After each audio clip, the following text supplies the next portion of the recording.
Leeds. What is happening? Welcome to Working Hours, an oral history podcast about a place called Leeds, a time called now, and an activity called work. Working Hours wants to record 1,000 loiners over the course of this, the most important decade in the history of the human species, and ask them about what they do all day and hear how they feel about it. My name is Simon, and this is all my fault. My mission here is to try to map out what my city, Leeds, a city that has declared a climate emergency, did during humanity's biggest emergency. On Working Hours, we hear how loiners have, are, and will be coping with our multiple and expanding crises during their day-to-day working hours. Can we turn things around? We'll find out. To tell this story, I need loiners like you, dear listener. I need people in Leeds or people from Leeds to come on this podcast and just tell me what they do all day and let me record how this affects us. Thank you for listening. What did you want to be when you grew up? When I was a little girl, all I ever dreamed of being was a singer, actually. Yeah, being a singer, writing songs, singing, performing. Yeah, I wanted to be a performer in some level, entertain people. Yeah, bring joy to people through creativity and entertainment. Was there a particular singer that set you off on that, or was it just the whole sort of romance of music videos and pop stardom? Yeah, well, it was more like people like Kurt Cobain from Nirvana, Brian Molko from Placebo, Courtney Love from Hole, like the hardcore sort of punk and grunge artists that I found the most inspiring, I guess. I just saw them as being able to channel their rage and emotions and the difficult stuff they were going through in their lives, channeling it into something so powerful and beautiful that would help other people and make them feel something, you know. So for me, I found it quite alluring that, it lights my heart up. This morning I was listening to Nirvana live at Reading on Spotify doing my makeup. Do you know what I mean? It's like, I feel like some artists, some creative practitioners, you could call them, artists, musicians, whatever, I feel like they have a real beauty in the way that they bring so much service to the world. And I guess the punk and grunge artists that I listened to in the 90s, they definitely did that for me and helped me get through some really difficult times in my life. So it did become a big inspiration for me, I guess. Yeah. I mean, it's such a big part of your life when you're younger as well, isn't it? Yes. And especially then, I mean, how many times do you base coupling up with people on their music tastes and what kind of scene they're into and all of that kind of stuff? Absolutely. And I guess that music or any sort of event space that brings people together does just that. It builds community. There's a feeling of unity. There's a feeling of connection when you're all there with shared purpose to see a band or to see, like now I love going to public speaking events, for example, or motivational coaching events. Everyone there with a shared purpose, a shared joy for why they're there. It kind of brings this sense of belonging and connection. And, you know, from working so long in mental health now, I do believe that that's one of the biggest, most important things for good mental health and well-being is a sense of belonging and connection. So it makes a lot of sense, doesn't it, you know? Yeah. You're listening to Series 5, Episode 41, and to my guest, Miranda Arieh.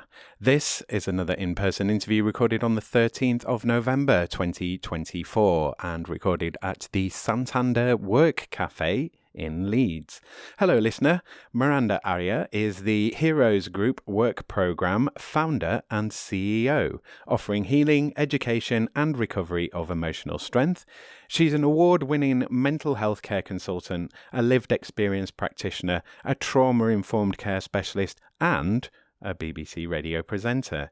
In this compelling episode, Miranda Arieh shares her journey from aspiring singer to a mental health advocate and public speaker. Drawing inspiration from punk and grunge artists, Miranda channeled her creativity into creating the Heroes Group Work Program, a mental health initiative designed to help individuals recover from trauma. Facing her own struggles with mental health, Miranda developed this program based on her lived experience and extensive self-education. Now she trains others to offer this life-changing support, focusing on building community and fostering genuine human connections to heal trauma. We recorded this in the cafe itself and not in one of their rooms because we were supposed to be recording in the BIPC at the library, but there was a fire alarm there. So I didn't have the room I had booked and I hadn't booked a room at the work cafe, so this is what we got. And if you didn't know, there's now a podcasting booth at the library, so that's useful to know. It won't do your editing for you, but I will. Check out the credits at the end for more information about that. Anyway, if you hate background noise, don't listen to this one. But if you like good podcasts, do listen to this one. Right, let's do this. Episode 151 of Working Hours with Miranda Arieh. So you've kind of alluded to it already, but we'll jump into what you're doing now. So What is it that you do now? So now I do a lot of motivational speaking, public speaking. I do a lot of training for businesses and workplaces, all in the field of mental health and well-being. Mm-hmm. I do a lot of training for healthcare practitioners through the NHS third sector and beyond. Mm-hmm. And I've also created an 8-week, 20-hour group work program. I created it within the NHS and now I've spun it out of the NHS and I'm contracting it back into the NHS and it's called the Heroes Group Work Programme, and Heroes stands for Healing, Education and Recovery of Emotional Strength. And, just sort of linking in what we were saying at the beginning about this creative stuff, for me it's one of the most creative things I've ever done and ever created. Is creating the Heroes Group Work Programme. Mm-hmm. And it's been like one of my biggest passion projects in my life, and witnessing the outcomes that it's having for people who've been through childhood trauma and complex trauma has been really, it's felt miraculous for me. That's the only word that comes to mind when I think about it, because it's all based on my own lived experience of recovering through complex trauma as a result of living through trauma and abuse in my childhood. So it's felt very cathartic as well. Yeah.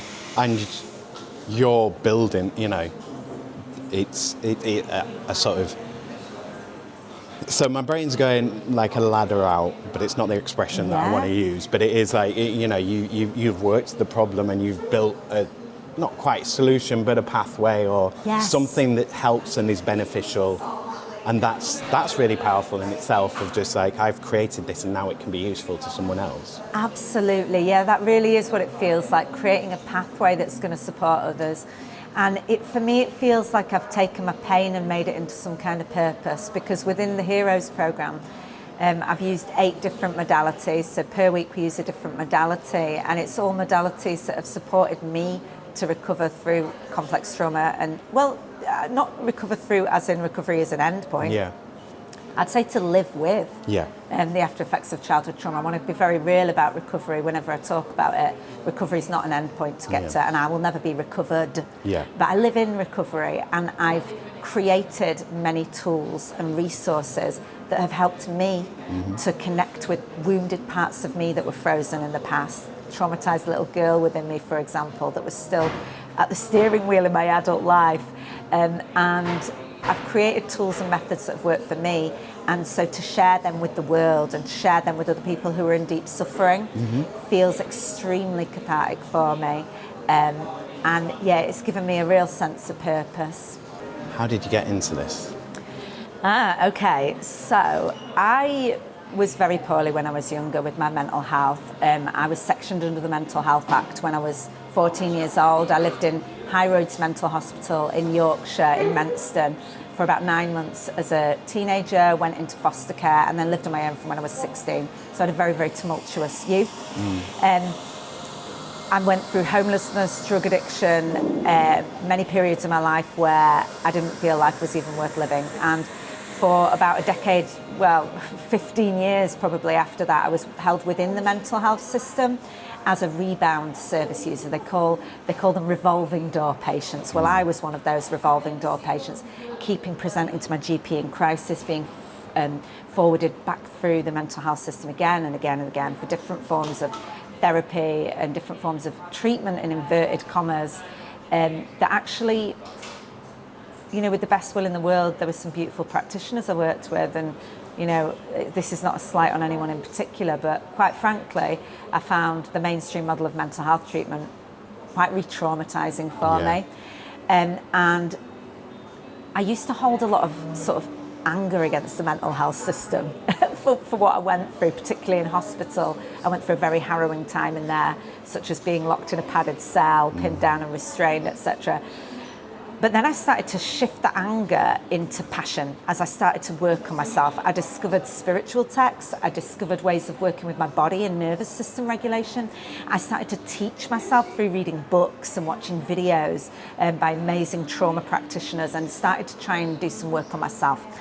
And so it started rising me up with a lot of a sense of power, actually. Mm-hmm. And I really believe this is why the E in HERO stands for education. I believe that education is power. Mm-hmm. So the more I learned, the more powerful I felt, the more empowered. Mm-hmm. The more empowered I felt to want to change things for the better in the mental health system.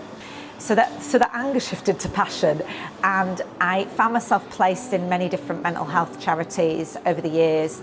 I started work with Leeds Mind on a national Mind project in 2013, rolling out peer support services across Yorkshire and the Humber, which was a pretty incredible opportunity for me, in line with all my mental health campaigning I was doing at the time. This is going back about 11 years. And that really showed me the massive power of group work. So I started to work further and further deeper into the mental health system, doing a lot of campaigning online. At the same time as doing music. I said at the beginning, I always wanted to be a singer when I was younger, and I had started to build a career in, being a gigging musician. I just released an album in 2019, late 2019 I released an album. Drop the title so people can... it's called Farine. It's actually still on Spotify, although I'll share why I didn't do much with it. Had my album launch, it was brilliant, a big sold out event in Leeds, had a full band, that was another passion project, a real baby that I'd created, that album, and we had gigs booked throughout 2020. I was ready to slam that year out with creativity and playing. I can see where this is going. Yeah, exactly. And then I got headhunted around about the same time for a job with the NHS, because through my album I did a Kickstarter, and what I was sharing in that Kickstarter was the reason I created this album, and the meaning behind all the songs is about my mental health recovery journey. So I started doing a lot of mental health campaigning. A business manager from one of the primary care networks in Leeds, who's also a music fan, got in touch with me and said, Miranda, can you come in and talk to me about what to do with our mental health patients? And I was like, oh yeah, sure. I didn't think anything of it at the time. And he came to my album launch as well, an amazing man called Andy Haig. And I was like, well, you could do this with your mental health patients, you could do that with your mental health patients. And he was like, oh, great, thanks for the tips. And I was like, no problem at all, see you later. Just thought, okay, that was it. And then I just got an email from him the day after, just going, do you fancy coming to do this work that you've been suggesting? And I was like, oh my God, well, yeah, actually I do. I could probably only do it part-time because I've got my music going on. But yeah, I'll come and do this work. So to cut a long story short, I started about 2 weeks before the first lockdown hit. And obviously that was March 2020. I'd just started this job in the NHS. Lockdown hit, and my boss, the business manager, just said to me, he just said, create anything for people with mental health problems. He said, just do, the brief was, I had no brief. Yeah. There was no target. We've got no materials or resources. Yes. Please help. Yeah, just do something for people with mental health problems. So I had a blank canvas. And now for the ADHD mind in me, the creative ADHD mind, that was amazing to have this spaciousness where I didn't have any deadline to hit or target to hit or the stress of that. It was just like, be creative. So I couldn't gig. All my gigs were cancelled, tour completely cancelled, album pushing completely down the pan, couldn't gig at all anymore. In a way, it was kind of perfect timing though, wasn't it? Because Yes. it's like, I can't do this thing. Oh, I've got something I can completely throw myself into. Absolutely. So it wasn't even just like a little bit of focus with the mental health stuff. I ploughed myself into it. I was doing full-time weeks. Some weeks I was doing 45, 50-hour weeks, mental health coaching people, patients throughout the most deprived areas in Leeds. And yeah, basically throughout that time I created the Heroes Group Work Programme. So did it get bigger and bigger and more intense, and then you were like, oh, hang on, I'm doing too much here, I need to pull back? Or did you manage that? Like, so one of the things that I'll ask often when we're talking about the lockdown is the whole work rate thing. If you remember remember to go out for a walk and take breaks. Yes. You know, you're not in the office, so you're not in the usual sort of workspace. So try not to work from 10 in the morning till 10 at night sort of thing. Were you quite good at managing that? Or were you just like work and home, just the boundary dissolved and... Yeah, it was intense. I don't know how I did it now. I don't recognise the woman that I was then, but I would get up at 7 in the morning. I'd go park at Inkwell. I'd go park in Chapel Allen and walk half an hour to the surgery I was based at, and then walk back to my car. So I was getting a good hour walk a day. I'd be at the surgery between 8:30 or 9 in the morning and 5 at night every day, on the phones coaching to start with, and then running workshops. And I threw myself into it because the demand was so high and there were so many people suffering, and I didn't have my creative outlet. I didn't have my gigs anymore. I wasn't really playing piano much or writing. I just... And you also had this to not think about that. So, I mean, you could have been spent the whole time lamenting, like, oh, it was supposed to be my year. Yes. That's really the crux of the matter here, really, Simon, is that... Because you've been building to that for ages. That's so much work and so much like energy and emotion put into that. And then to have the rug pulled from under you. Yeah, I could very well have gone, oh my God, this is so terrible. Everything always goes wrong for me. Crap. Oh my God, and that would have been a very powerless state. This is all happening to me. Yeah. You know, and instead I went, okay, what is possible here? Yeah. What is possible here? And just changed direction completely. Started public speaking as my form of performance. So literally just, I was running workshops, big workshops, and running coaching groups, and that turned into some kind of form of performance.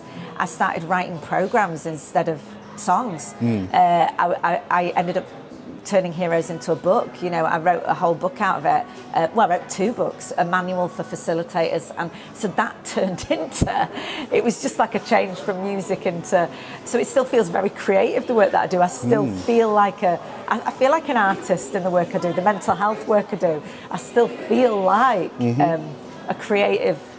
You know, instead of 8 songs on an album, it had 8 weeks of different modalities in, a child healing to forgiveness to self-compassion. And so it's been divine timing, I would say, and I'm ever so grateful for that perfect, divinely timed opportunity that was in front of me that I could very well have seen as a negative, but I didn't. So, okay, that's a great story. So since we're on sort of COVID, I'll jump straight into the COVID question. Yeah. So obviously we've kind of discussed your work level. I mean, I would imagine it was kind of, we get to lockdown, you have however many days of, oh, what am I going to do now, before that phone call, and then you're just into it. Yeah. Is that about right? Yeah, pretty much, yeah. So sort of coming out the other side, I guess, because in the area that you're working in, how was that transition out of lockdown? I know we're not out of COVID, but out of lockdown. How was that? That was great. I mean, I carried on running the groups throughout the whole of lockdown anyway. We were allowed to do it socially distanced because we were placed in the NHS. We had rules where we were allowed to bring certain amounts of people together as long as they were distanced because it was for healthcare. And, you know, these were people who were actively suicidal a lot of the time. They weren't seeing anybody. It was life-saving, the stuff we're doing, so we could say that to the NHS. So I managed to bring people together throughout the whole of lockdown. It felt very important. Coming out of lockdown, I just started to change my focus into this very expansive mindset. Again, I mean, I look back at the person I was then, and I still have that expansive mindset, but I was a powerhouse in that time. I don't know how. I just sort of stepped up into this. I can't describe it. I can't put it into words. I stepped up into this weird vortex of like tunnel vision into Heroes and the Heroes program. So coming out of lockdown, I just went into this expansive place of, okay, what now? I want to expand this throughout the NHS. I want to reach more people. The outcomes were so good. So I started to change my focus to training other people to run Heroes and just managing the service, handing over the scripts so then they could run it, and then I could go to other places and train other people to run it. So then we started expanding the program, really. I was going to say, like, the experience could have been that you felt you were doing less, that it was getting smaller. So that's why I was just like, but you had that growth of training new people and expanding it out. So your energy is not, you know, it's always purposeful because it's sort of filtering out. It's not just all going into one place, into like a pit of, you know, oh, I'm doing all of this work. Because it could very easily have been you exhausting yourself to do all of this stuff for other people that ultimately didn't lead to much, you know? Or maybe you help one or two people, but it seems you've managed to expand it out into something that you can maybe not quite institutionalise at this point or sort of spread nationally, but you're definitely growing something that's evolving naturally and organically in a way. Absolutely true, yeah. And I think that that's a great tip for business models that can find that a viable model, is that there is only a certain amount of time I have in a week. There's only so much work I can actually do. There's only so many group work programs I can run by myself.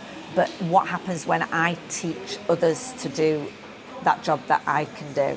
And they're not all going to do it the same. They're not all going to do it my way, but that's the beauty of it, because there's some things that they will do way better than me when they bring their unique skill set. So I train all my practitioners to be uniquely them. I don't want anyone to run Heroes like I run Heroes, and the outcomes have carried on consistently. Other people running Heroes, so it wasn't about me. You know, I barely run Heroes myself anymore. I train other people to run it, and I think that's a great business model.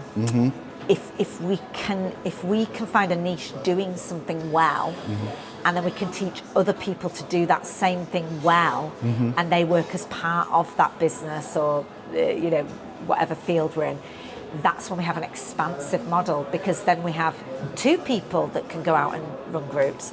Then we might have 3 people that can go out and run groups. I'm working very closely with one of my trainee facilitators at the moment. I want to train him to train people now. That's where I'm at now, is going, okay, but now there's only one of me to train people. So I'm working extremely closely with him at the moment. He's shadowing me at many of the trainings that I'm running, and he's running a program with me, you know, a pilot of Heroes with me as well. And I'm working so closely with him to get him to a stage where he can actually even take over what I'm doing, which would be pretty incredible. And I think that's a very expansive mindset, because that will mean we're ready for when things do get busy. And I say when because I like to be very positive with it, because we might as well. We might as well. It's just a choice of thought, isn't it? And I think that's been a really beautiful, quite liberating concept for me, because I was getting quite stressed in lockdown. I can't run all these groups on my own. The demand is so high. You know, there's so many people on this waiting list. So yeah, being able to do that, I'd say where we can have the capacity to do that within our job roles, whatever business we run. I mean, it's not possible for some businesses. That doesn't work a lot of the time. But you know, where it is possible, it's quite a lovely, expansive thought system to be in, I think. I'm just listening to the coffee machine, and I'm thinking, well, these microphones did pretty well when I was, so the first time I used them, I was down in Eat Your Greens, which we thought would be a nice quiet cafe, and there was all the noise in the world.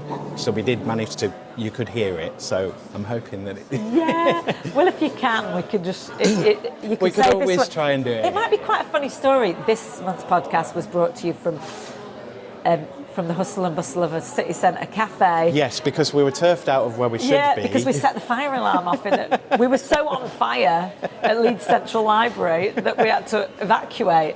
Yeah. Yeah. So I'll do Brexit and climate change next, and then we'll go on to social media because I think there'll be more on that. Beautiful. So Brexit, I don't think is really going to affect your work or necessarily. I can't imagine it coming up, but have you noticed any change in your work since Brexit? I haven't noticed any change in my work since Brexit, but like the further I try and expand things through this country, I obviously do entertain the thoughts sometimes of being able to go over to Europe and do some training or something like that. So it could impact me in the long run, but I haven't noticed any change as yet. Unless Brexit has had a big impact on NHS funding resources, which are very sparse at the moment for mental health care. So, but yeah, not a direct impact, I wouldn't say. Okay, so same question sort of in relation to climate change. Though, I mean, this question's more broadly, for me, is focused more broadly on kind of people who are doing things at a large scale, so that they're having impact. So I can't imagine you're flying a private jet around Leeds to, so I can't imagine Fiat 500. No private jet as yet. To be honest, I think even if I could, I wouldn't buy one. No, waste of money. Yeah. Yeah, so is climate change any kind of factor in your work? I mean, I can create reasons how it would affect things, but I mean, from your perspective, is it something that factors in your work at the moment? Well, do you know what I have been looking at recently, because we're looking for bigger rollouts at the moment. We're looking towards upscaling heroes throughout the city, which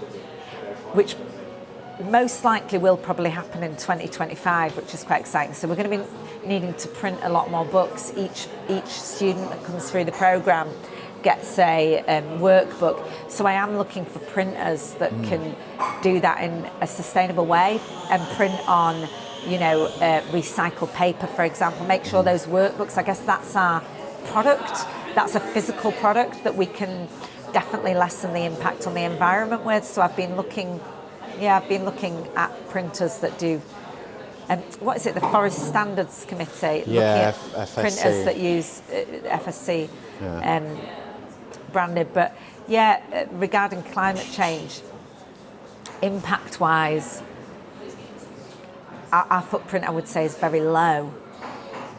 I mean, okay, so here's a nice way of, so in terms of adaptation and in terms of, ideally with your program, you are assisting in healing, in the medicine, in the journey, and therefore are reducing the impact of the NHS, the requirement of them to use more resources, and the waste of time of processing people through go to this therapy, go to that therapy. Not actual talking therapy, we won't give you that, but go and do an art therapy class for a week, and that will make you all better. Yeah. Oh, you're not sleeping enough. Have you tried drinking orange juice? It's like, I don't need orange juice, I need to unpack this trauma. Yes, absolutely. Yeah, you've hit the nail on the head there. The resources are so limited and the waiting lists are so long at the moment for adequate mental health care. It breaks my heart, quite frankly. And, I really, really aim to create solutions for that and be placed within the mainstream mental health system, which we are moving towards. And I do feel very confident that is going to be happening in the next year or so, like I say. And then I'll be better placed to create more solutions that really work for people and that, that can offer something that is currently not available. Because we are a psychoeducation programme, And like I said before, education really is power. And I do feel like something missing quite a lot of the time from mental health treatment is the educational element, the educational side of things. I mean, like I went through many different rounds of NHS therapy that I found quite re-traumatising, being taken into a room and told to regurgitate my trauma again and again and again. Yeah, and also because it's all that I am the power, the authority, Yes. and I will tell you what to do. It's like, okay, Yep. that's my issue. Like, because that's what I've already lived through. Absolutely. So, like, can you meet me at a peer level, or can you, be someone else rather than an imposing Absolutely. dictatorial figure? Absolutely. And I guess this is the power of group work. Now, group work doesn't suit everyone. And some people, they really, really want the one-on-one therapy. And I think that that's very important to be an offering. At the moment, it's not physically possible for the NHS to meet the numbers. I'm heartbroken to say. But what group work does offer, I would say, is, we work with the ethos that trauma requires community to heal. Yeah. So whether that is, after one-on-one therapy, or whether it's a stabilisation before you go into one-on-one therapy, some people don't even need one-on-one therapy when they've been through heroes. Yeah. We've had people drop off the waiting list for because everyone experiences it differently, and Absolutely. everyone's experience is different, and they're all particular. And again, one of the problems and you learn is from this. each other in group work. Yeah, but one of the problems again with the treatment is that they lump everybody together of like, okay, so you're in this collective trauma Yeah. bucket. You're all expected to respond in this way. If you don't fit into that, then again you're wrong. Like, not the Yes. system's wrong. You're wrong. Yes, absolutely. And yes, sadly that system does cause people to create an identity for themselves out of their past. It certainly is what happened to me, being held in the mainstream mental health system. And, sadly, practitioners, a lot of the time, with the old school of thought, with the old-fashioned school of thought, do very much mistake people's pain for who they are in truth, and they see people as their pain. We train all our practitioners to hold absolute presence, a mind blank of our own judgment and assumptions, so that we're able to fully hold space for people. And we use the motivational coaching model as well, which is very much not about delving around in the past again and again and again, but going, okay, what's going on now? What's showing up now? Okay, we'll create links to the past, boom, down the past. Okay, back to the present. Now, links to the past, back to the present. And that is a really trauma-informed way of doing things. And it's a very safe space that we hold in that way. And, people learn, every week they're learning new things that they didn't know about, how to regulate their own nervous system. I was in the mental health system, like I say, for like 15, 20 years, and the words nervous system never got mentioned to me. And it's been one of the most game-changing things I've ever learned about, that there are certain points on my body that I can press that will cause my whole body to calm down and come out of a trauma response. And do you know how long it took me to learn about that? 15 minutes. Do you know what I mean? And it's like these golden nuggets of learning that are sort of more exclusively available for consultant psychiatrists and psychologists. Yeah. They hold the knowledge, so they hold the power, and they're a position of power. It's like, give the education to the masses. And they don't, because they don't keep up with the information. No, they bloody well people. don't. So I forget where it was, so I can't reference it, but someone's talking about how within certain professions, so a doctor is a prime example, you get worse over time because you start building in all your prejudices and not looking at the latest information and updating your skills and all of that. You're right. It's like police officers that are like, I can tell when someone's lying. You can't, because people can't. Yes. So you haven't developed some special magic cop skill. You've developed a certain form of judgment. Yeah, you've based developed on the past, a not the process. present. Like, I've seen this a lot. This is what I do when I see this. Yes. And it's like, but you're dealing with people, and they're not all the same, and they are specific, and their context is specific, and like you say, the community, and how that community interacts. If there's one there or not one there, all of these things. So many variables. Like, you can't just one thing fits all, but you can, like you say, there are a lot of things that are really useful for loads of people, or most of us, that you can quickly this is a quick Yes. solution for this will help in this scenario, those kind of things. Absolutely, yeah. And, you know, police really need updating on the... Are there any coppers listening? Do you want me to come in and do some trauma-informed practice training, basically? But, you know, you've really hit the nail on the head there when you talk about, you know, practitioners keeping up to date with what's going on right now. You know, it's like there are so many phenomenal traumatologists coming through who've done many, many decades worth of research. There's very modern teachings on trauma coming through. Amazing, game-changing, life-changing teachings that are coming through now around trauma. We are in a very exciting time. And as practitioners, we not only ought to, but we have an absolute downright responsibility to keep our finger on the pulse of the latest information that is coming through about trauma teachings. And that is not what's happening in the mainstream mental health system. I'm not going to name the training, and I'm not going to name the body, but literally a few weeks ago, I saw slides from an NHS training that held within it a definition of trauma from 1992. This is a new training being brought out in 2024 to roll out in 2025 that is using a definition of trauma from 1992, 32 years ago, that uses the words victim, powerless, helpless. And to me, I find that shocking. When there are views of trauma now, which really, if we want to look at a recovery-focused view of what trauma is that we look to recognise that trauma is not the event that happened. Trauma is the living, breathing wound that we have carried forward with us as a response to what happened, the belief system that we created about ourselves, the world and others as a response to the difficult situations in our lives. And that's a recovery focused view of trauma, and that is how we heal trauma, by viewing it as that. It's something that's occurring now, and what does it look like, how does it move, how does it show up, how does it act. Then we treat the trauma. If we see it only as the event that happened, like that quote is sharing, we can't ever heal the trauma because the past is gone. We can't change the past, it's impossible. So it leaves people in a powerless state where they will forever view themselves as a victim of that identity as that traumatized little girl. And that's what the mental health system did to me, sadly, while I was in hospital. And I'm far beyond that traumatized little girl. And I really want to support the empowerment of others to step up and witness the truth of who they are, far beyond any stories and misbeliefs and misperceptions they've created about themselves as a response to trauma. So let's go into social media then. So, and this is, I'll talk to you after the recording because I don't want to bring stuff up that'll send us off on a tangent.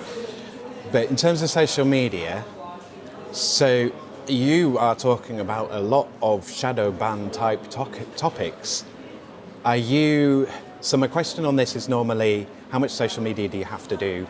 Do you kind of know what you're doing? Do you find that it rewards, do you get a good return on your time investment from it? Does it do what it needs you to do? But like I say, you're working in this area where there are words that will be censored by the algorithm and so on that might suppress posts and so on. So what's your experience on the social media front? Is it something, like, is your work quite reliant on it to kind of promote the ideas and so on?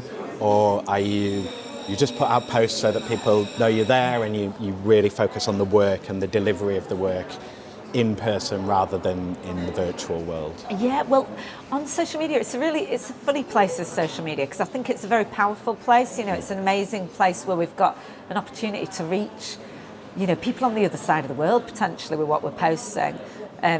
So I really like to see it as an amazing tool. And I think that what I'm trying to do now with social media is, like, obviously, I think it's important when you run your own business. I think it's very important to share what you're doing. Like, oh, I've been here today, delivered this training, so people know what you're all about. Yep. They know what you do. Yep. It needs to be with great integrity and authenticity, I believe. You know, we've got to showcase who we really are. But what I've started to try and do is to ask myself the question, what is this for, before I post something?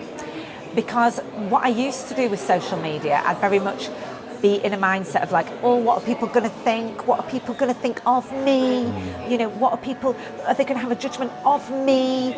Do I come across all right? Do I look all right? And it was very about me, which is, you know, to be honest, I'm being very vulnerable there, but I'd say probably downright the majority of people feel like that when they post on social media, you know, so I'll name it, you know, and it was very in that mindset. When I started to shift my mentality more to, this is not about me, how can I be of service? I got out of my own way. What can I give rather than what can I get? You know, in the mindset of, I'm not here to make you feel good about me. I'm here to make you feel good about you. When I took myself out of my own way with that, that's when I felt like I'm in a place where I can be way more organic with my social media. And I've actually noticed myself posting less as a result, as an organic result, because I only really post on there, you know, teachings or stuff when I feel like I've got something really that might be of service to others. You know, I might really get a divine spark of inspiration of like an idea that I've just, you know, that's a theme that's come out in a group that I've run or whatever, and I'm like, oh, I really want to share this with people. It could really help them, rather than the other way of going, what's going to look good about me, you know. And that's been really like a real massive reframing game changer. Because the energy I have around social media is very light, and my engagement's gone up as a result as well. It's quality over quantity. Yes, yeah. And the thing is that they'll, you know, the algorithm wants the quantity. It's like, just keep posting. So all the things will tell you to just keep posting. And that's good if you want to chase growth of likes and follows and so on, and, you know, impressions, all of those things that the social media companies care about, but why should you care about that? True. Like, it's about what you're putting out, and if you're putting consistent quality and people know that, and when they see your stuff, you know, like they see your stuff and then they'll see it again and they'll spend time on it because they're like, oh, this is something a bit more than just a post thrown out into the world. This is it. And I think it connects with people on a deeper level as well, and it's like, social media really can be a place, like we said before, about that power of connection, community, belonging. We want to belong, and that means we have to get out of our own way and make sure we're creating something that's beneficial for others, you know. And sometimes we do need to do those posts, like I say, you know, where we're going, I've done this today and it was really great facilitating this training, you know, or I've done this today. You know, that can be of service as well. We could be inspiring people. We can put at the end of the post, God, I never imagined 10 years ago I'd be doing this when I was laid up in my bed with mental health issues or whatever, you know, and I do that sometimes, you know. But yeah, this sort of intention, I think, is really powerful when it comes to social media. I've got to check in with myself sometimes, because I still sometimes find myself going back to that old mindset, oh my God, I'm scared to post this, or, but like that check in with intention. Who am I doing this for? What's my intention behind this? And it's that power of intention that creates the result that we want, and an intention to benefit ourselves is very restrictive. It's an energy that's very closed. It's very self-focused. In Buddhism, they'd call it self-cherishing, the intention of self-cherishing. And the energy is very different. And it's an energy that most people won't connect with as much on a deep level. They might connect with it on an aesthetic level or whatever, but they won't connect with it on a deep level. Whereas when we're in an intention of cherishing others, we're not self-focused. We're in the intention of being of service to others, giving. What can I give rather than what can I get? This is an energy within that intention that connects quite deeply with people, and you may even reach less people at first, but the impact that it will have on their lives is far greater, and the result on business, I believe, is bigger when we're looking at things in a heart-centered way rather than a head-centered way. And it's also the number of likes doesn't matter. It matters to advertisers. It doesn't matter to you, because what you like you say. You can have one person that sees that post, have a post that does 1 million impressions and gets shared loads of times, and one person sees one post that nobody else has seen, and they connect with that, and they connect with you through it. Absolutely. And it's the quality of that connection as well. So say you do a post, it gets 100 likes, 50 people contact you. nothing comes of it, and you do a post that doesn't get any likes, and then someone sends you an email and is like, I saw that, it's really moved me, I have to, yeah. Absolutely. Again, it's quality over quantity. The quality of those connections that's important over the quantity of those connections. And we talk about this within the mental health field as well. Like, it is not the quantity of qualifications that people have or the amount of years that they've studied to be a psychologist, whatever, in the clinical field, etc., the amount of accolades they have to their name, the amount of books that they've read. It simply, within the healing field, I will be radical enough to say that it's only ever going to be about the quality of the relationship that practitioner has with a person. And that quality of relationship can be someone who's never even got a single qualification in their lives, or who has never even worked in mental health in their lives. I mean, I've trained up practitioners who've never worked in mental health, and they're the best heroes facilitators. Because they don't have all the baggage. Of the previous years of training and exactly, but they know how to damn well connect with people, and it's the quality of the relationships. And I would say, every training that I do, I always talk about a support worker that I had in my late teens. She was called Jane Hines. She worked for Community Links, and she was like an outreach support worker. She came and visit me in my house once a week. My relationship with her changed my life. She, as a practitioner, changed my life far more than any psychiatrist or psychologist I ever saw. Community psychiatric nurse that, and she was, I put just in very big inverted commas here, she was just a support worker. She was a support worker, just coming and having a chat with me. That relationship that she built with me was so much more powerful than anyone who saw me with all these amounts of knowledge that had been to an 8-year university course and learn about the mind. It's because they're not there to meet the person, they're there to show off. I mean, there's a power dynamic. That's kind of cruel and cynical and blunt to a degree, but it's also true to a degree. It's kind of, but I have all these qualifications, I must know. This is it. Like, otherwise, why did I spend all this money? And what is quite difficult to sit with for me when I do look at NHS mental health service provision is that the amount of money that is being spent on consultants, psychiatrists, who might be on 150k a year. I'm talking about in NHS. I know the landscape. System. And there are people working in the NHS as community support workers, health and wellbeing coaches, group work practitioners, patient ambassadors, who are having far bigger reach of patients, far bigger impact, and they're on 25k a year. And for me, it's not that the NHS or other mainstream healthcare providers don't have enough money, it's that it's being spent in the wrong places. And it will not be about getting more funding to employ more of those practitioners. It will be about unfunding some of these big scale practitioners that carry a doctorate. I don't want to take down. There are some incredible consultant psychiatrists out there. I'm friends with some amazing consultant psychiatrists, psychologists, psychiatrists, etc. I'm not slagging off the whole system. They can be very helpful practitioners. I need to say that as a disclaimer. But at the end of the day, there is a big imbalance with the amount of money that people working in inpatient care settings, for example, nurses, healthcare workers, support workers, are getting compared to consultants. And shall I tell you who's doing the majority of the work? Well, I guarantee you the bulk of the work on the front line is coming from these support workers in the inpatient units, not from the person who instructs people to give a restraint and a rapid tranquilizer or whatever. The real impact is the people that are pinning this work on the inpatients, or there's an imbalance. It's frontline. It's always frontline. There's an imbalance. It's frontline people do the work and they make the difference.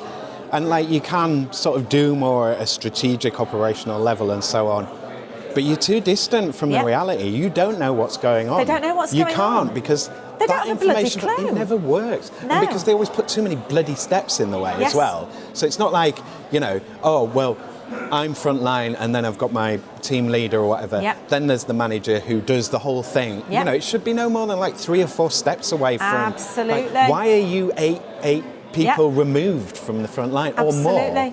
And, you know, it'd be great if we could have both. It'd be great if we could have big teams of consultants and big teams of support workers, whatever, group workers or whatever. But at the end of the day, there are just limited funds. So actually, for me, it's like unfund some of the stuff about accolades and start valuing more highly the people that are having quality relationships. We need to value in the mental health system quality of relationships over quality of qualifications, perceived quality of qualifications and accolades and doctorates and stuff like that. Yes, some doctors, they're the only ones that can medicate. Yes, some doctors, they're able to do things that support workers can't. I get that. Yes, I get that. But when it comes to mental health and we look at the quality of relationships, some people are being extremely undervalued in the healthcare system, and it's leading to burnout, and it's leading to them, you know, really beautiful people who are amazing human beings, which is the quality that helps people heal. In truth, it leads to them ending up going off work, they're burnt out. You know, we have a big turnover in the mental health system. We need to start unfunding some of the extremely expensive stuff and upskilling amazing heart-centered practitioners who might not have qualifications and paying them more adequately, I think. Yeah, like health ministers need to be dragged by the scruff of the neck to the beginning of the Hippocratic Oath and made to read it. What does it say there? Please. First, do no harm. Beautiful, yeah, absolutely. Absolutely. And sadly, the medical model of mental health treatment is harming people. Yeah. We just can't, we can't beat around the bush with that. Not even just the mental health model. Dealing with the healthcare system in this country now is so traumatizing. Oh yeah. Like just being able to and gaslighting and being like, and there's no connection. They have no idea what they're doing. They send you to all these places and it's all the over poor the place, that get the blame. and it's always your fault. They've never done anything wrong. You're always a naughty boy who's done something wrong, and you haven't done this right, and you haven't filled that in. And it's so Kafkaesque. And it's not just the NHS. I'm not like, that's across the board for all public services, for any interaction with the state now, pretty much. And it's the poor that have the impact. The current mainstream mental health care system, I'd say healthcare system in general, quite frankly, but talking about mental health in particular, the system is absolutely classist because people who can afford to go private, they have many different options for what they can do with their mental health. They have including options, taking up space in the NHS. Yeah, and holistic approaches, etc., etc., etc. The consultant psychiatrists, they don't have to be on these mainstream waiting lists, for example. But the people living in deprived communities, so we piloted heroes across the most deprived communities in the whole of Leeds, and Bermondsey Hales and Richmond Hill. Those people in deprived communities do not have that privilege to be able to have any other option than the NHS mental health treatment. And that's why the system needs to change, because the private mode of mental health care, the private system is very holistic and has self-compassion at the core. People can go on retreats, people recognise the power of mindfulness, meditation, and they know about nervous system regulation. They read the teachings of Gabor Mate, Bessel van der Kolk, Gabby Bernstein. They can go to motivational coaching events. You have these beautiful apps, timer apps. The people in the deprived communities, when I started rolling out Heroes, do you know the amount of people that had heard of even the word mindfulness before? Zero. None of those people in the private, they'd never even heard it. These people have been through the mental health system many, many times. Like I'd never heard of the words nervous system when I'd been through the mental health system. It's old-fashioned, and it has to come up to date and be offering at the same level and be expanding and keeping with its finger on the pulse to the same level at which private healthcare is going, or we do not have a fair system that is addressing health inequalities. Health inequalities is a big buzz phrase buzzing around the healthcare system at the moment, and actually to address healthcare inequalities here, we have to stop the sheer ostracisation of people who are not privileged enough to receive holistic mental health care, and stop just giving them a bloody tablet and a label, because it doesn't work. It doesn't work at all. And I speak from personal experience, it doesn't work. Yeah. And even the people that do it know it, Yeah. I mean, it might treat symptoms. there is a place for medication. It's extremely important to highlight. There's a place for medication for SSRIs, etc. It can treat symptoms, but no longer can we say that mental health medication is a treatment of trauma, is a treatment of the root cause of the issue. It might treat the symptoms of the root cause of the issue, but if the trauma is still underlying, we have not solved that problem. You know, I'm on ADHD medication now, and it's really life-changing for me, but I've had to go private. Yeah. And I feel heartbroken about the amount of people. You know, the waiting list has got to 10 years for ADHD assessment in Leeds. They have just closed the waiting list. This was just a couple of weeks ago. It was in the BBC. It was on mainstream media because it's so horrific. So people living in those deprived communities, they can't get the ADHD treatment that they need anymore. They can't. And it's not okay. And it has to change. And the reason for that being is that, you know, it is run by people who are able to go private and charge thousands of pounds for an assessment, and, you know, rather than the NHS employing more people who can give these diagnoses, they're doing the right to choose where they're paying for people to go private anyway. It all just seems so, I don't understand it. No, it's stupid. It's stupid. Yeah, and we won't get into that any further. Yeah, anyway, yeah. So, Universal Basic Income, are you familiar with UBI? No. So, Universal Basic Income is the idea that instead of piecemeal benefit payments and so on, what you do is you take lump sum of money or whatever you pay everybody, the same amount. So the main thing is everybody gets the payment, it's the same amount, and it's a regular payment. So the idea is, ideally it'll pay for, you know, people to live and provide a benchmark. Yeah. But also it's that regular payment that allows people to plan. Even if it's 20 quid, it's like at least, you know, 20 quid's going to be there and you can do something with it. So that's the idea. So the main counter is if you give everyone money, they won't work, which is, I think, facile. And yeah, nobody said that so far, that they wouldn't work. But yeah, the other thing is like who pays for it and how's it paid for and so on. That's not up to us. So the question is, do you think a universal basic income would change anything for you? Maybe if you weren't, I mean, I assumed they started paying you when you started that work during COVID. They had So maybe if you were starting the business on your own independently, that would have been a good payment to sort of keep you through at the beginning.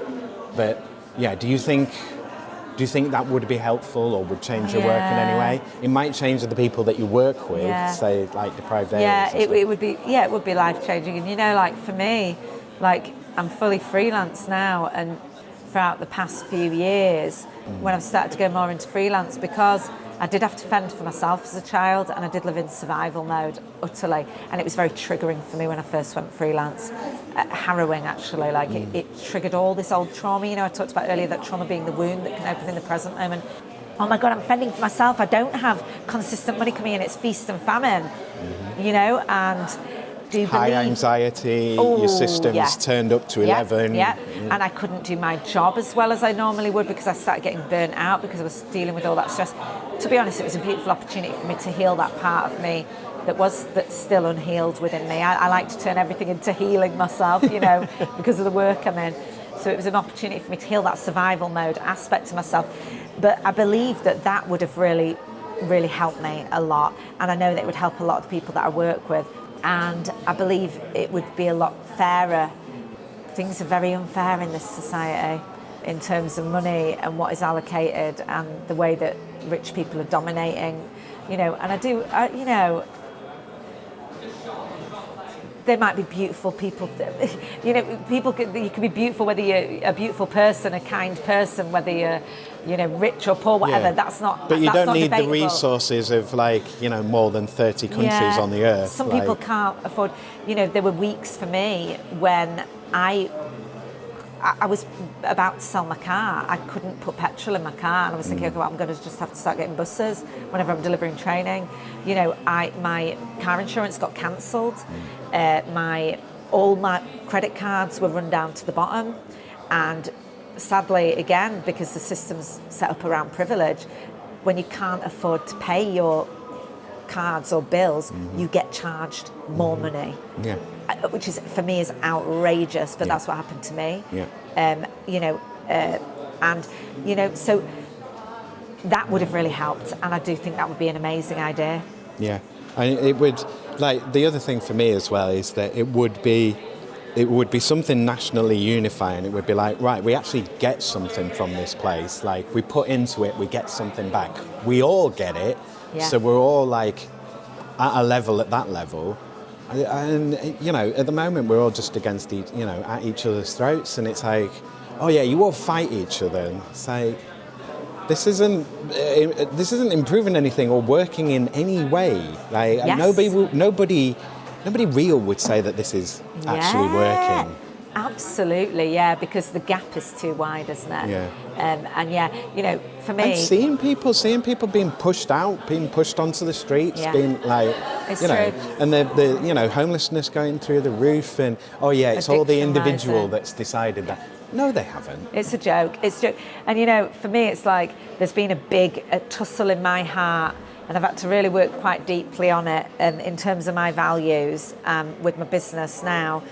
And I could make so much money if I just went fully private. Yeah. The amount of people that I get saying that they'd come and pay me to just train them as a heroes practitioner, they can run their own private business. You know, and I do lots of private work. I go into workplaces and run workplace wellbeing, mental health training, etc., etc. And I will definitely not earn as much in the NHS doing rollouts in the NHS. I won't. I don't. But I've had to really meditate quite deeply on this. That's where my values are. That's where my values are. That's where my heart is, because I want to serve the people who are living in deprivation. And yes, it compromises my income, but actually it doesn't compromise my heart. And that is what's important to me. Yeah. I want to reach the people who do not have the options that I didn't have when I was on that waiting list. Yeah. I want to reach those people. I want to reach the people living in deprivation.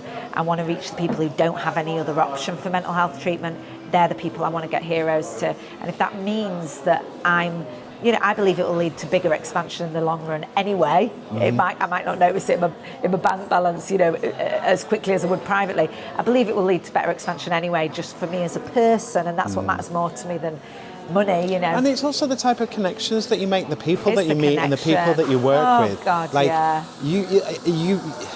You're putting yourself in a gala kind of crowd there, aren't you? Yeah. If you go exclusively private and you're really bespoke and high end, it's just like you just have to buy evening dresses and go to champagne dinners and stuff. Yeah, there are people already doing that. Yeah. So I want to, at the heart of who I am and aligned with my values, I'm an activist. Do you know what I mean? I might doll up in a suit sometimes and go be a professional in all these different places, but at my heart, I'm a girl who was sectioned when I was 14 years old and lives with absolute fire in my heart to want to change the mental health system. I'm an activist. So for me to be an activist and live by my values, it will be about me getting into and infiltrating those systems where I can see what's going wrong and I can have a solution for.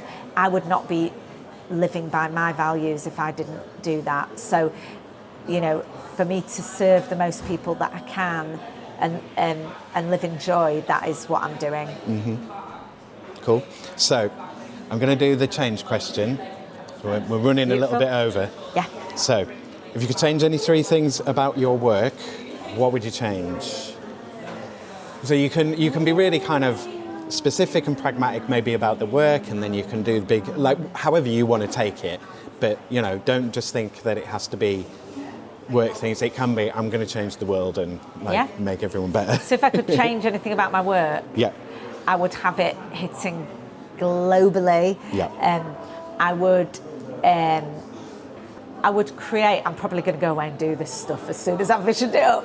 I'd create a roadmap of how I can get the teachings from the Heroes programme globally in whatever way, whether that's digitally, whether that's through literature, etc.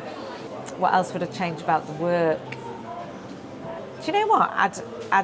I've already written the Heroes workbook, but I definitely would also have a book that people can just buy and read and do the workbook in their own time. I'd create which I'm probably going to do now as well, write a one, because I get people messaging me all the time, can I buy the Heroes book? And they can't as yet. It's for people in the group work program, but I will adapt that probably so people can just do it in their own time as well. You know, people who aren't wanting to go for NHS treatment, etc. And what else would have changed about the work? Oh, do you know what? I'd have a team. I was going to say, would you I'd have a team. Yeah. I'd really love to work with like a business manager and someone who could do admin and someone who could go get me in work, and so I could just show up and do stuff. Yeah, I'd someone have who an could do agent. the bookings and Yeah, I'd have an agent that could go, oh, you can go speak to this person today and you're going to go public speak at this place. That's what I'd have. I'd have a team around me. So, yeah. So maybe I'll put them all on my list. Yeah. Okay, so this is the point where I throw it over to you. I would imagine that you don't want to say loads of stuff because we want to try and keep the time. But where can people find you? Where you don't have to give all of your social links if you don't know them all. I can put them all in the show notes. But yeah, where can people find you? So I'm on all the socials at Miranda Arieh. That's Miranda Arieh, and that on all the socials. And you can also go to my website, www.mirandaarieh.co.uk. Excellent. Okay, so I will stop us there unless you want to say anything else. No, that's great. Thanks so much for having me. It's been a pleasure. Brilliant. So just press the button underneath, just hold that for 3 seconds and it should go.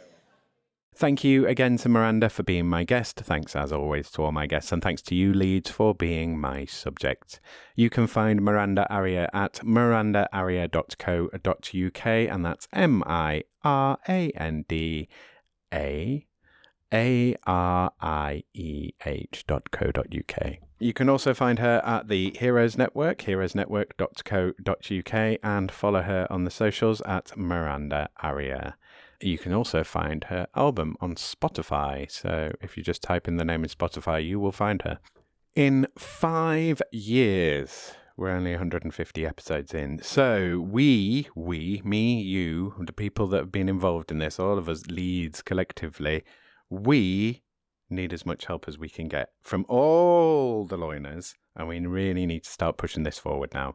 There's more interviews ready to be made up for Series 5 right now, but I have to find paying work and or get paid for the work that I'll need to do on getting much more of the show produced and put out there. Obviously, I can't do this without guests, but they don't make their podcasts in most cases. They're just on them. I've got 18 interviews in the can already from this year. That's nearly half a year's worth of weekly episodes. The limitation here isn't me. It's the resources available to me. I always need listeners and I always need guests. Most importantly, right now, I need donations. Any amount, regular or irregular. We need to start the ball rolling seriously on getting some financial help with this project. I need to free up time. I need to get more stuff happening on it to move it forward. And yeah, we need money for it. If we're to get anywhere with doing this, I need to start generating revenue for this brand. So if you can help me with starting to get the ball rolling on getting working hours to generate some revenue and help it to start finally paying towards itself and then paying for itself and then paying me for all of it, either directly or indirectly, please do. I desperately need your support. Your donation, no matter how small, encourages others to donate too. I say donation, but it's payment for hundreds of hours of content already made and hundreds of guests already provided for you to listen to. Pay what you feel, pay what you can afford. The more you agitate around the podcast, whether that is with money or with shares or with likes or with discussion or with reviews or whatever you choose to do, whatever way you contribute to the podcast, the more energy you're putting into the project just makes it easier to draw more energy into the project. You make this successful or unsuccessful. I don't. I just make it. If you'd like to contact me about working hours or any of my guests or their interviews or what the hell I'm on about at any particular moment or anything at all working hours related, even about being a guest, yes, you can do that if you're a loiner, then you can email me about the show at workinghourspod@westernstudios.com. Working Hours is produced, recorded, edited and published by Simon Treen for Western Studios, Leeds Limited. The music was The Bees from Chopin's Etudes. which is in the public domain and was taken from museopen.org. Go to western-studios.com and use the contact page on the site to drop me a message about either working hours or about your own Leeds podcast project. Keep up to date with working hours and find out about the other great Leeds podcasts that Western Studios is involved with by following Western Studios Leeds on Facebook at facebook.com/western_studios_Leeds and on LinkedIn, linkedin.com/company/Western-Studios. Western Studios Leeds is available to learners to help them realise their own podcast projects for only £30 for an hour of audio podcast work or £40 for an hour of video podcast work. Email makemypodcast@western-studios.com with details of your project and what support you want to get your Leeds podcast made. Whatever your podcast question or need, get in touch with Western Studios Leeds.